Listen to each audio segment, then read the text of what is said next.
Mike Styer is the country manager of GlassHouse. He joins us on What's Next, and we're going to be talking about a very, very important topic. And this is something that's going to impact many, many businesses in the years to come. Mike, it's so good to see you. Thank you for joining us. Hey, nice to be with you, Aki, again. I'm looking forward to our discussion today, as always. Well, listen, I mean, I've done a few of these SAP conferences, and it's interesting when you hear and you mention the word legacy, legacy SAP. What is legacy SAP? Just give us your definition of it so we can set a context to this conversation. Okay.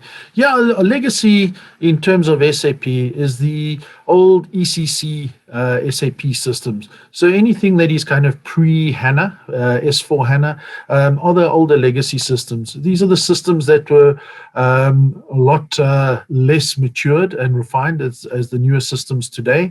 And they are the systems that you kind of had to do a lot of customization to get them to work correctly for your business. Whereas the newer systems that are coming out now are very much more refined. They're not like an old Excel spreadsheet where you've got a ton of macros that you build upwards on. They come already pre-populated and with best practices and things that are required to run a business in a very agile way. So you don't have to develop the product to work for you. You actually take it out of the box and it then goes and works for you. So your legacy systems are the ones that usually had a lot of customization and are more than sort of 7 to 10 years old. Yeah, I know. And when you hear legacy systems, you hear of some of the legacy systems in the banks. Automatically the word no support sparks in my mind. But let's just touch on the future of SAP before we go into that. I mean, you mentioned HANA, for example. That's very much part of the DNA of the future of SAP. Where does that future lie? Well, the future lies in the HANA suite and the supporting products that SAP has brought out. The older, the legacy, as I said, legacy is also just a word that people bandy around quite a lot. A lot of people use legacy systems for the old mainframes, and my goodness, there's a lot of them still around. Yeah. So the future, though, is more in the packaged and refined systems that don't require a ton of development. These systems come out, they've taken business practices, best practices, they've written them into the code, into the systems, and out of the box, they are ready to support your business. You can be up and running in a very short time, and you don't need a ton of development. I can give you an example of a cosmetics company that I know of. They do very high-end cosmetics that have to be administered by a salon or a doctor. And these guys needed a product that tracked batching end to end. And from the time that they bought the product, the base ingredients, to the time that it was actually dispensed in a salon or by a doctor. And out of the box, SAP had a product for them. They had to do minimal customization, minimal development on it, and they were up and running within their business within about 6 weeks. And they had an end-to-end batching system that was able to help them through their business. So the future is in these prepackaged products that have got all the business rules and best practice built into them. This makes for quick response to competition. It allows you to get the best out of the product, and you're not always sitting behind the curve because you've got a lead of development that has to go into it. Okay, the functionality is there, you can use it, and you can be competitive from day one that you implement it. So the future is products that come with high feature functionality in it, and this is typically what the S4 HANA system from the ERP systems from SAP are bringing out, and that's where the future is in the newer generation of products. And I mean, it's so important when you look at that supply chain today and how things can go horribly wrong in a supply chain. We've seen several examples of things like this. But I mean, I guess it also gives you the business so much more agility. So, Mike, I mean, that's certainly a compelling reason. I mean, it's really modernizing and adding incredible agility to any organization, and using software that's, it's very old. I think it's over a decade old. And I guess that when you talk about SAP S4 HANA, it's really modernizing your entire infrastructure. So what is that compelling reason why companies should be moving to S4 HANA, for example? I mean, why is this particular discussion so important for organizations? Yep, and this is the crux of it, Aki. This is in the SAP world. 2027 is like the Y2K we experienced in the past for SAP users. Okay, we've got in 2027 support for legacy systems is going to be discontinued. So the older versions of SAP, you will probably be able to get some level of support and maintenance, but there will be no development, there'll be no ongoing improvement of the product. So 2027 is kind of the death knell of the older legacy systems. Going forward, HANA will be supported, and SAP made an announcement last year sometime that they see a roadmap and support through to 2040. So you can see where the development and everything is going. So from that perspective, HANA is definitely the future, okay, and the newer generation products from SAP, and the older products that are going to be unsupported after 2027. That is really the motivator and what the point is of why people should be looking at moving to the newer generation products in the SAP world. And if we have a look at that, there is a definite compelling reason why people have to do this. And if we look at it, it is around resourcing. There is a large amount of the SAP installed base that is still legacy and that have to move across to HANA. All new customers are implementing HANA, and customers now on the older legacy systems have to make a decision. Are they going to install new and do a greenfield implementation of HANA, or they're going to do a brownfield implementation and upgrade their legacy into that? Both have pros, both have cons, and there's a strategic decision that has to be made. There's costs involved, and it's going to be a parallel process that's going to have to run in your business, coexisting with the legacy while you build the new age systems. And this is a process. If I go back to the cosmetics company, they upgraded and moved, and their system had minimal customization on it. They had a couple of interfaces into their financial system and some cosmetic stuff around their invoicing and how they wanted that to look. But they had minimal customization. And for them to move across and to be 100% sure that they could do a cutoff took them 6 to 7 months. Okay, and that was not a big system. It's one SAP module. They use very few of the SAP supporting products or features and functions.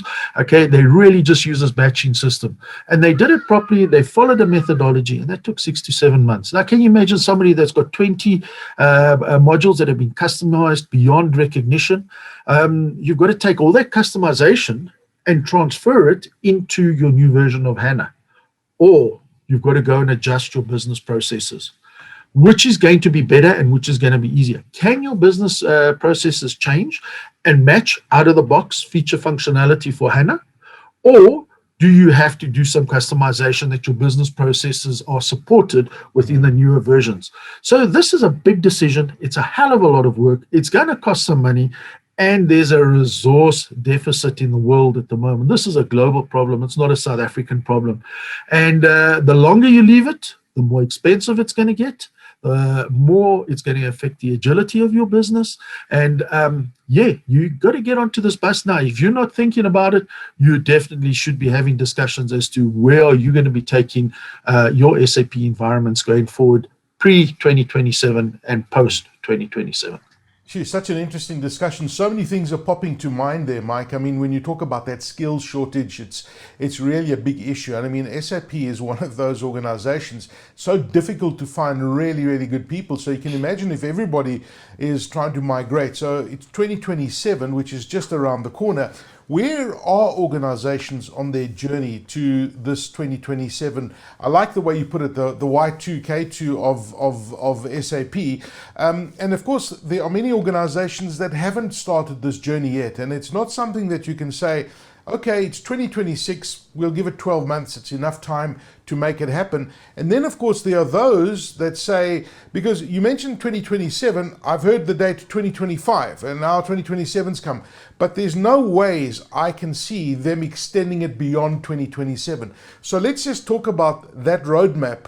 Where are organizations, and those organizations that haven't started yet, where should they start?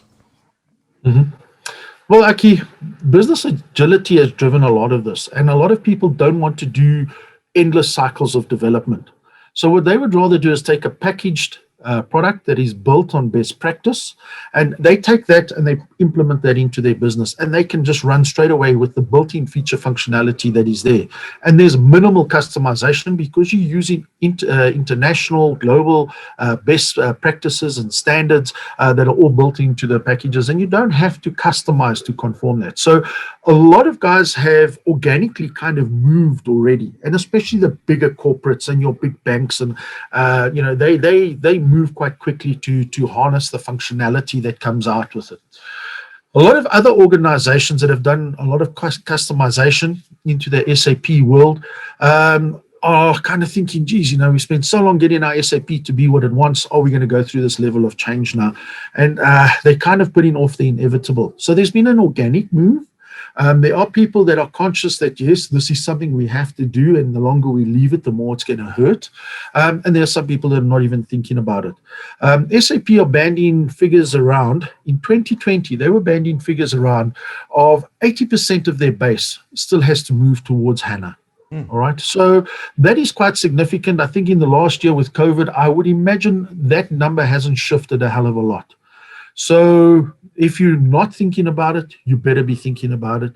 If you are on there and you're looking at it and it's part of your strategic plan, get it into the budget, get it happening, because the resource deficit and the resource shortage is going to get more and more constrained as it goes along and as we get closer to the date. We just did some rough conservative figures, taking some estimates of how many licenses in South Africa would have to be converted, how many systems integrators are there that could do this work.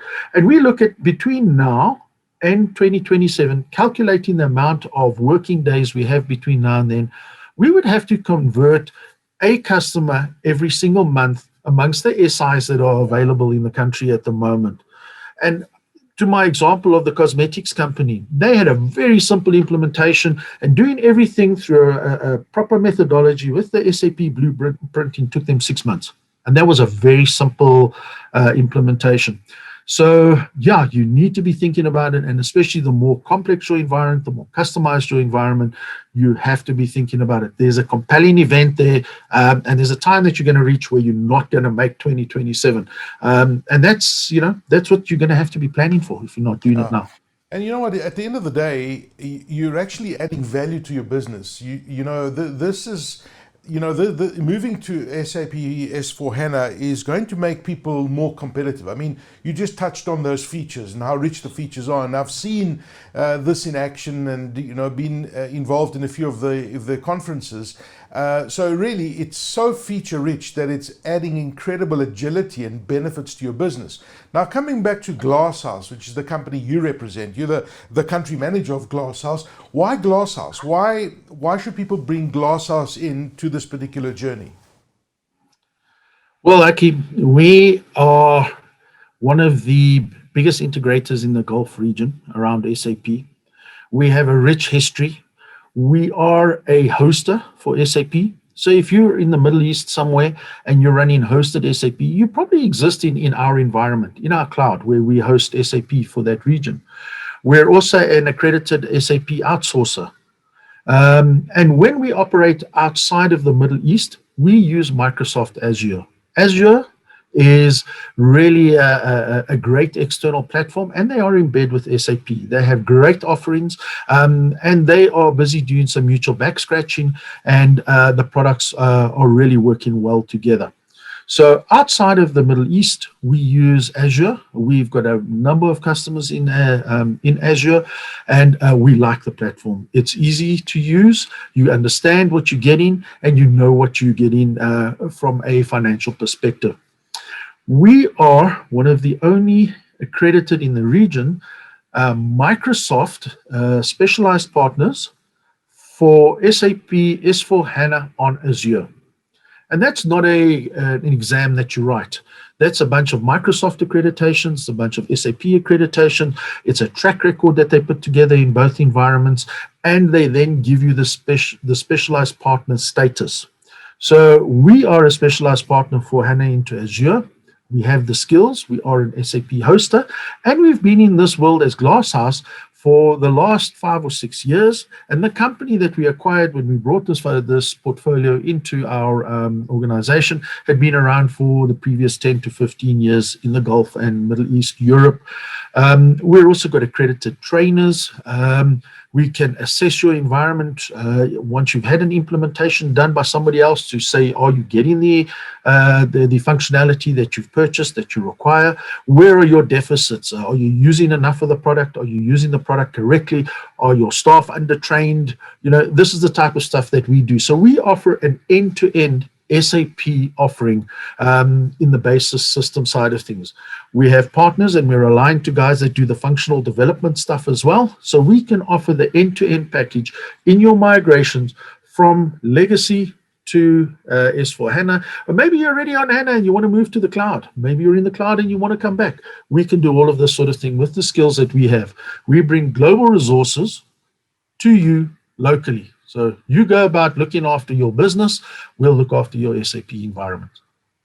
Absolutely awesome. And we know how scarce those resources are going to become, and to get the skills, it sounds like you've got them all under that one umbrella at GlassHouse. Mike Styer, who is the country manager for GlassHouse, thank you for joining us on the line.